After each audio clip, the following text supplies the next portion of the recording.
So, Freed, why do you think that the president is going to lose this election? If you look at polls in, key battleground states, Hillary Clinton actually, is about where Joe Biden is now in many of those states, or was at this time in the race.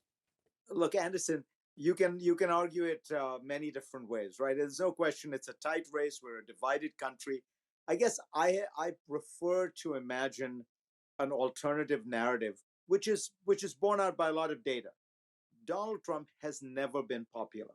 He has always had a majority of the country against him, disapproving of him. He has the lowest approval rating of any president in recorded history. In 2016, he happened to run against the second most unpopular candidate in modern presidential history. And in 3 states with 70,000 votes, he was able to pull off an electoral college victory. I'm betting that that doesn't happen again. Obviously, I don't know. But a part of it is, as an immigrant, as somebody who came to this country and felt like it was magical and was welcomed, to hear Trump and his, what is frankly just naked racism and racial appeals, I want to believe that's not America. I want to believe, and I want to bet on the America I know. And I'm going to do it, and maybe I'll be wrong, but I'm willing to put myself out on the line. If the president does win a second term, what do you think that means for the United States, home and abroad?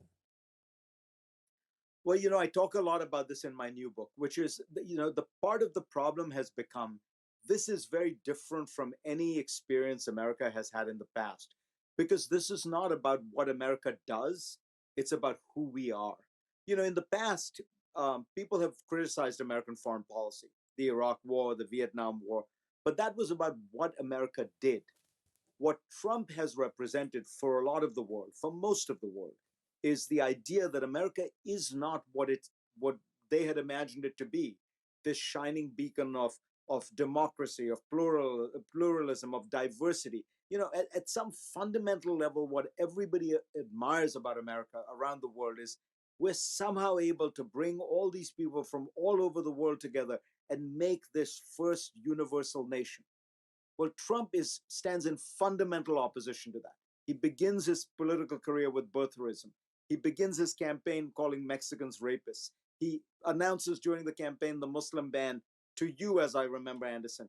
That is something so different and so alien from the America that everybody around the world admires. So I think it would be probably an irreparable loss.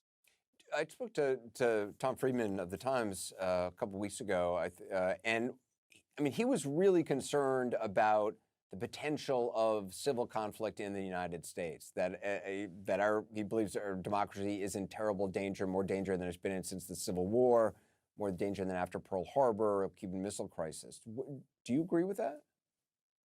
Well, I think that one of the dangers of Donald Trump is that he seems to recognize no limits, right? He's willing to do things that nobody else has ever done.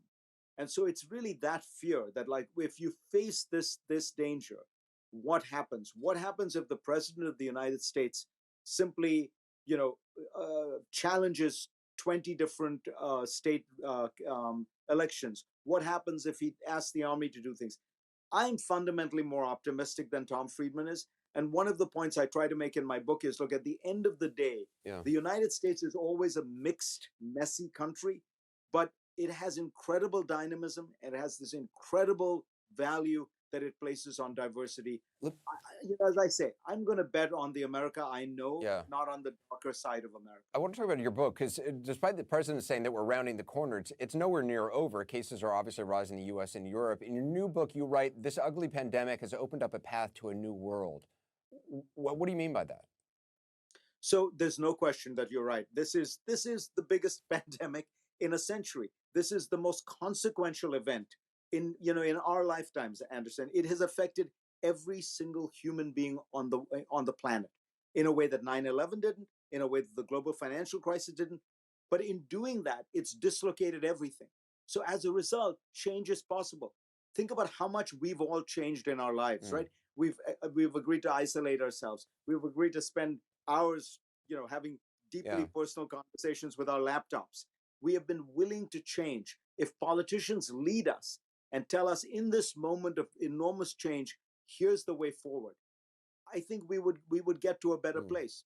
But we need leaders who are willing to embrace that positive change.